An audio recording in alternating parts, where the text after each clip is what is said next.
The winter of 1887 had covered Caleb Morgan's Montana ranch in snow. At 38, the tall cowboy had everything a man could want: hundreds of cattle, a strong horse, a comfortable house, and land stretching farther than he could see. Yet his home felt painfully empty. Caleb had lost the people he loved and had slowly built walls around his heart. He no longer trusted promises or believed in romance. When loneliness became unbearable, he answered an advertisement for a mail-order bride. His letter was simple. He wanted a hardworking woman who expected nothing fancy and would accept ranch life. 3 weeks later, Clara Bennett arrived by stagecoach with one worn suitcase and a small wooden box. She was 29, modestly dressed, and clearly nervous, but she carried herself with quiet dignity.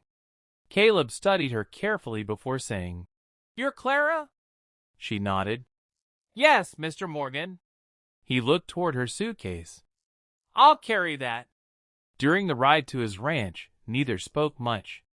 Clara watched snow-covered fields through the window, while Caleb kept his eyes on the road. When they finally arrived, he showed her the small bedroom beside his own. "You'll have food, shelter, and respect," he said. "But I won't pretend this marriage is some great love story." Clara looked directly at him. "I didn't come here expecting a love story." Her calm answer caught him completely off guard. That evening, Caleb returned from checking his cattle and smelled something warm inside the kitchen. Clara stood beside an old iron stove, stirring a pot.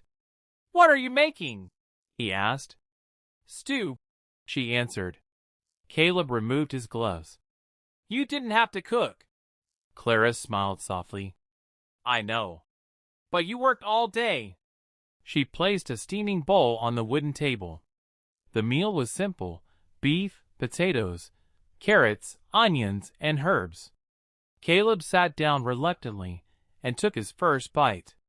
Then he stopped. He had eaten expensive meals in Denver and enormous dinners at wealthy ranchers' homes, but nothing had tasted like this. The stew was warm, hearty, and comforting. For a moment, Caleb forgot the years of loneliness that had hardened him. Clara watched him quietly. "Is it terrible?" she asked. Caleb shook his head. "No, it's good." She smiled.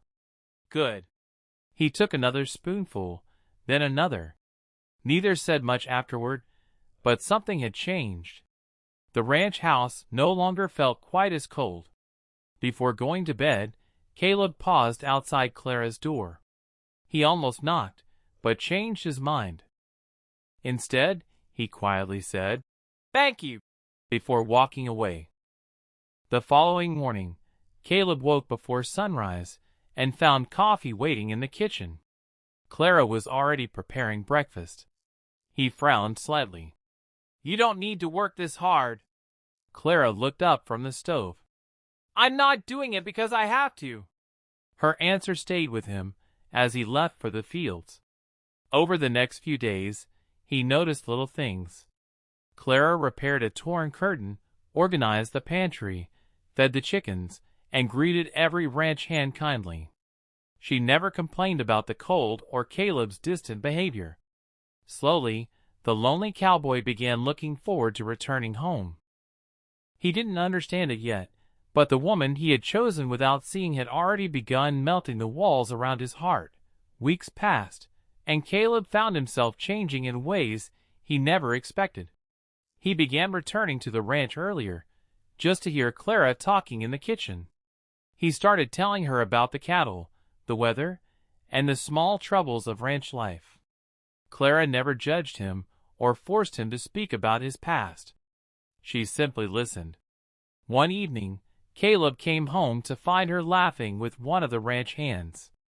The sound stopped him in the doorway. He realized he had not heard genuine laughter inside his house for years. Clara noticed him and smiled. "Dinner is almost ready." Caleb smiled back. "I'm looking forward to it." A few days later, a powerful snowstorm swept across Montana. The wind howled against the ranch house, and the temperature dropped dangerously low. Caleb insisted on checking the cattle before the storm became worse. Clara stood at the doorway, worried. "Be careful," she said. Caleb nodded. "I'll be back before dark." But the storm arrived faster than expected. Hours passed, and Caleb still had not returned. Clara kept feeding the fire and looking through the window.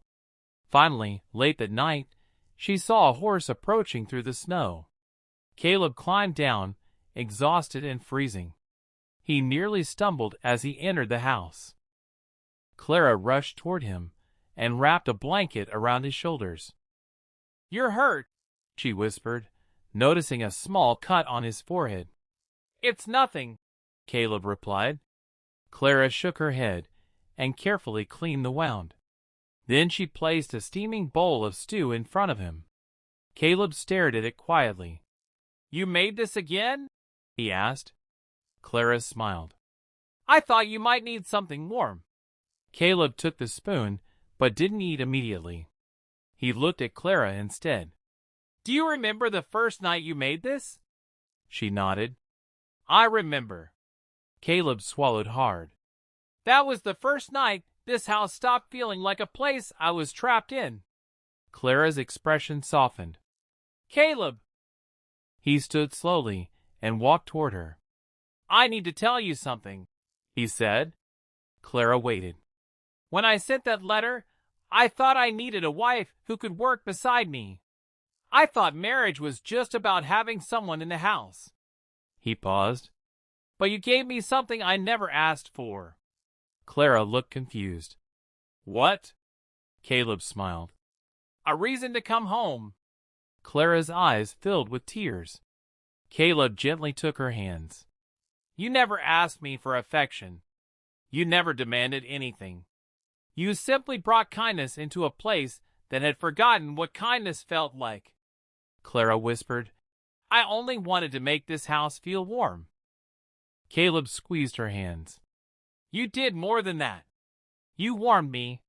Clara looked down, overwhelmed. Caleb took a deep breath. "Clara Bennett, when you arrived, I thought I was accepting a stranger into my home. Now I can't imagine this ranch without you." He paused before continuing. "I don't want you to stay because of an agreement we made through letters. I want you to stay because you choose to." Clara looked into his eyes. "And if I choose to stay?" she asked. Caleb smiled. "Then I promise I'll spend the rest of my life giving you a reason to know you made the right choice." Clara smiled through her tears and nodded. Outside, the snow continued falling over the Montana ranch, covering the fences, fields, and lonely trails in white. Inside, the fire burned brightly while Caleb and Clara sat together at the kitchen table. Between them rested the same simple bowl of stew that had changed everything. Caleb took a spoonful and laughed softly. "You know, Clara, I think this stew is the best thing that ever happened to me." She laughed. "The stew?" Caleb shook his head. "No, the woman who made it." For the first time in many years, Caleb's heart was no longer cold. The cowboy who had ordered a plain bride sight unseen had finally discovered that love was never about appearances. It was about finding the person who made a lonely house feel like home.